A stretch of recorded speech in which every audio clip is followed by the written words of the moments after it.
Hello everybody, I am DeathSavior. Welcome my Hellions back to the Haven. Today we are going into some Subnautica.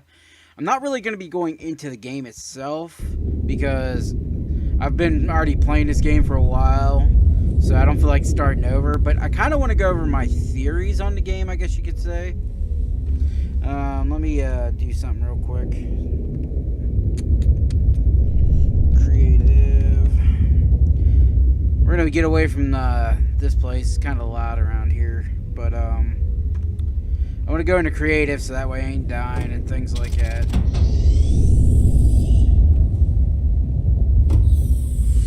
But anyways, I want to go over like my theories on the game. Now, this is gonna be somebody who's either played the game, watched people play it, have an idea of what's going on in the game itself.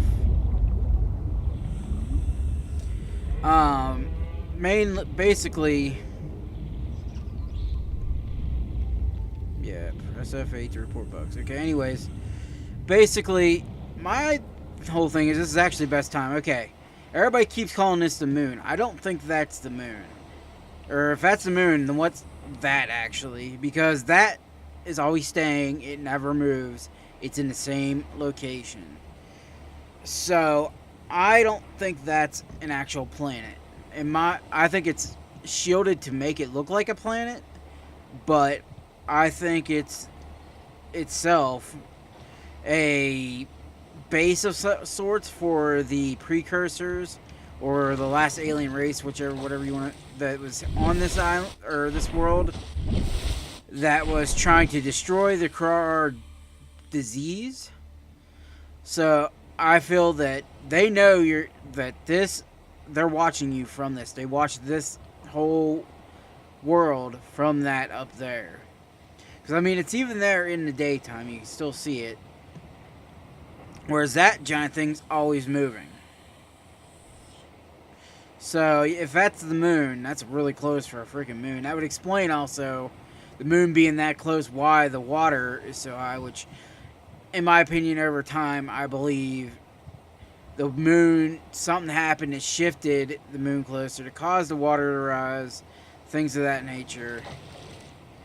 And now that's why you only see the little peaks of like that one, the main island, the two islands that are here, because everything else is covered.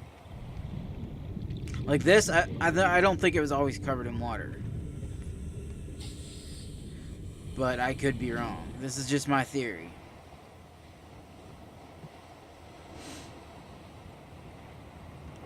Also, the other reason I think there's precursors up there watching is because the fact that you're constantly getting messages from something somewhere. One, you actually intersect a message to the breed called the Warpers in this game, which it tells them to switch to hunting mode, which then they come after you, which is kind of crazy. Alright, become day already, Jesus. And I don't think that, well, pretty much everybody, I think at this point doesn't think, why was our first aid out here? That's interesting. It must have been a game glitch of some sort. But pretty much I think everybody's on the same boat that they're not shooting people down for the whole reason of shooting them down. They're shooting them down because I don't have anything else that has a... Did I take out all my... Oh, there we go. This has a 100 power source. Let's remove you, shall we? So I can put you in my...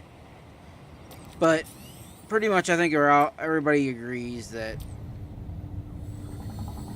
this is...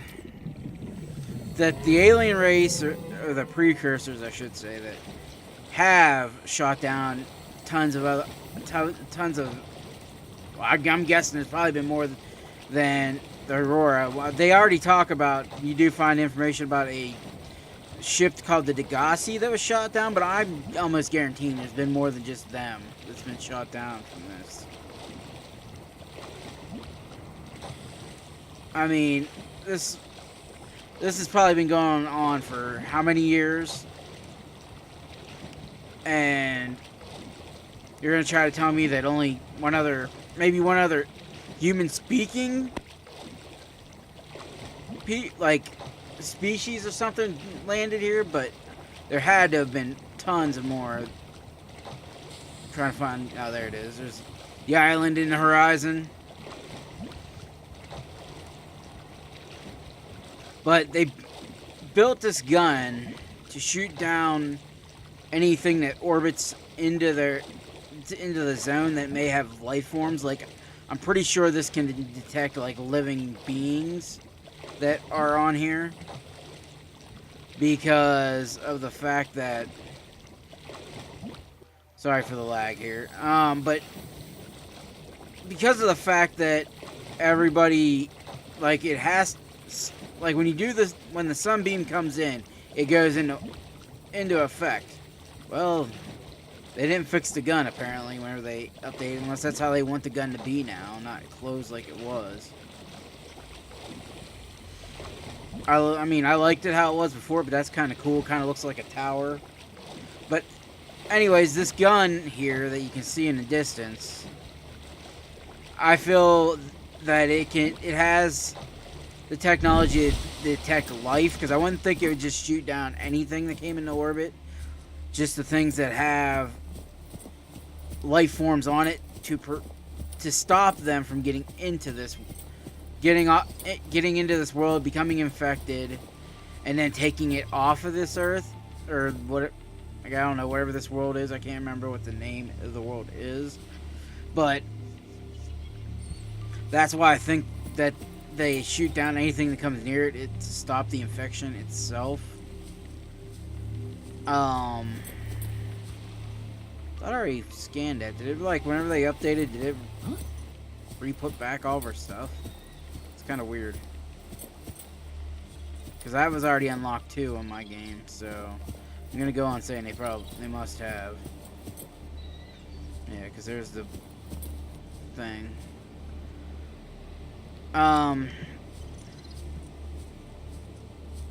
They have a research facility in this place. I'm not sure if I can actually just teleport to the research facility or not, but or if it's even ready yet.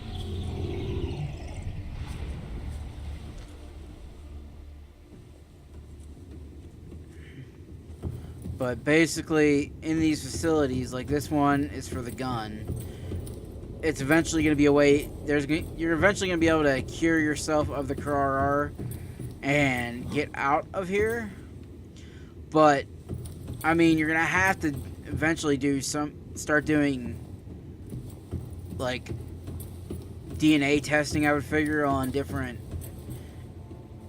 animal or species on this that are here, like taking their DNA, putting it in some kind of machine to figure out what's causing the CRR to spread. And there's a bunch of life pods. This is something I should have brought up earlier, but there are a bunch of life pods, which I think one was over here where that, we'll go to it, like mine, that are now just completely destroyed. So in the time that you have landed and came back, what are you? I ain't gonna be able to scan you, but what are you? It must be something for maybe the Cyclops, which I don't have yet. But we'll come back over. We'll come over here to this. But there was, I'm not exactly sure how many life pods, but every single one that besides yours, has been destroyed and is sunken underneath the water. So at this point, if it's been, yeah, like this right here, So either they were all captured and taken somewhere, but where is the question?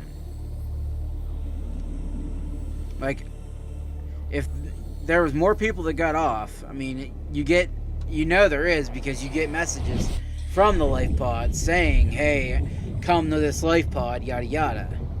Now here's what it is. I don't think anybody actually is on this planet but you. I don't think anybody's ever in these life pods. I think they ejected all the life pods, and the precursors are using the life pods as a reason to try to lure you there so they can try to catch you when you're there. But most of them didn't land far enough down in the water for the warper to get to. That's my honest opinion on the life pods. They went through and damaged all of, like, had something damage all of them. I'm guessing the warper. Well, if the warper was there before, then he would be able to get there again. But they're using the life pods as a lure, like, kind of bait to try to keep track where you're at. So they're like, hey, come to this life pod. Because for some reason I feel that they can't get a good lock on yours at the moment. Like, something might be jamming a signal, or it just might be in too much of a shallow depth compared to the other ones. So that's why yours is not being damaged like all the other ones have.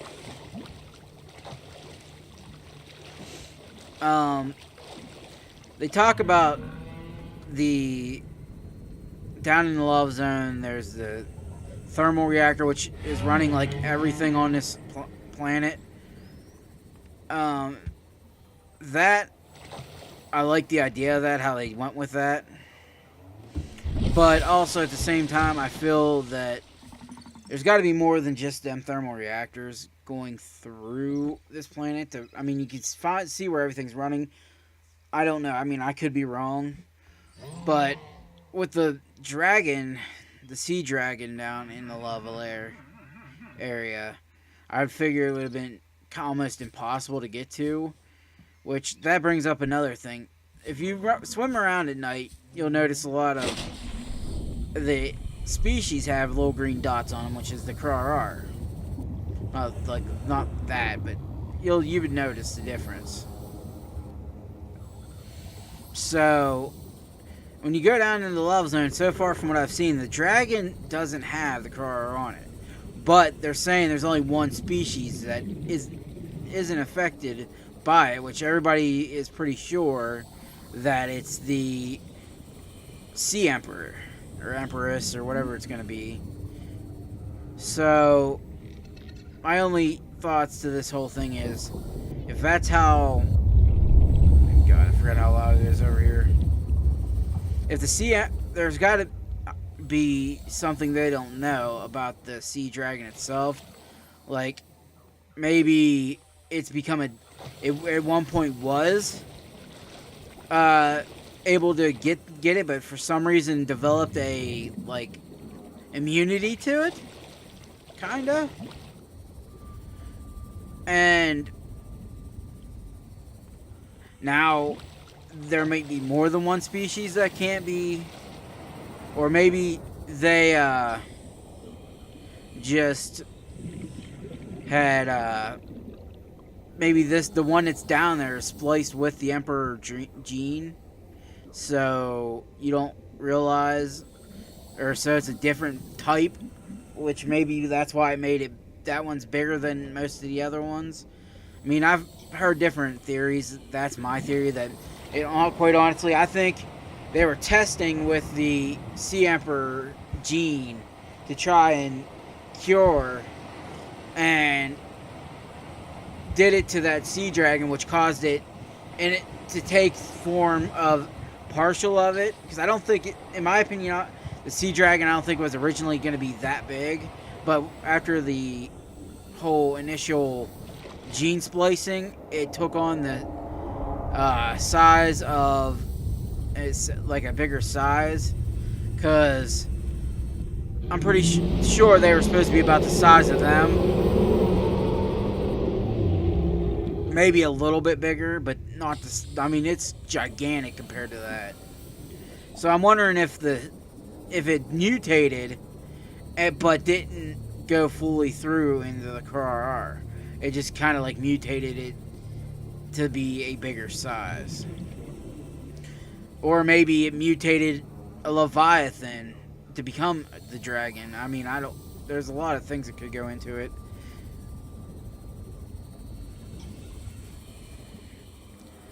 Those are just some of my theories on the game.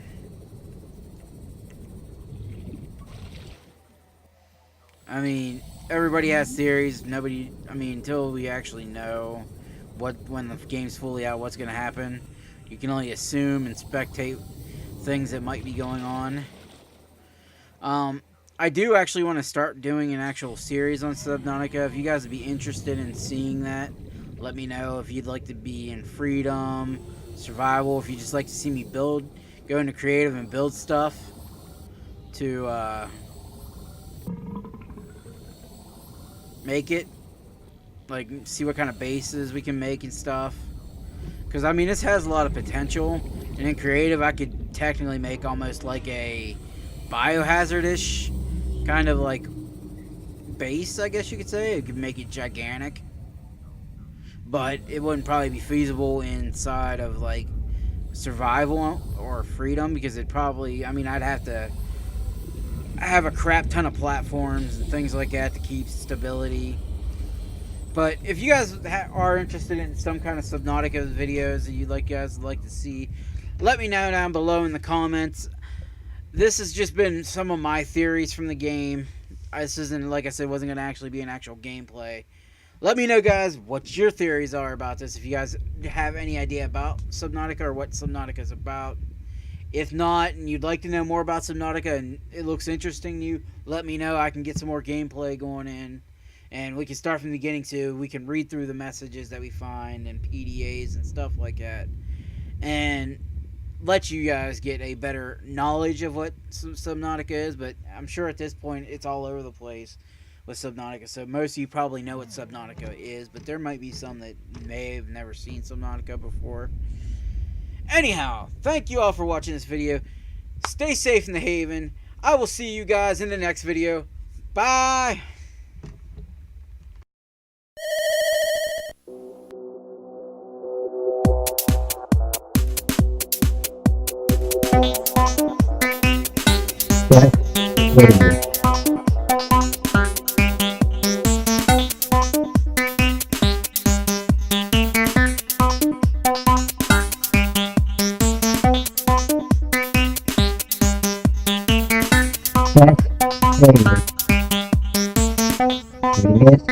Yes.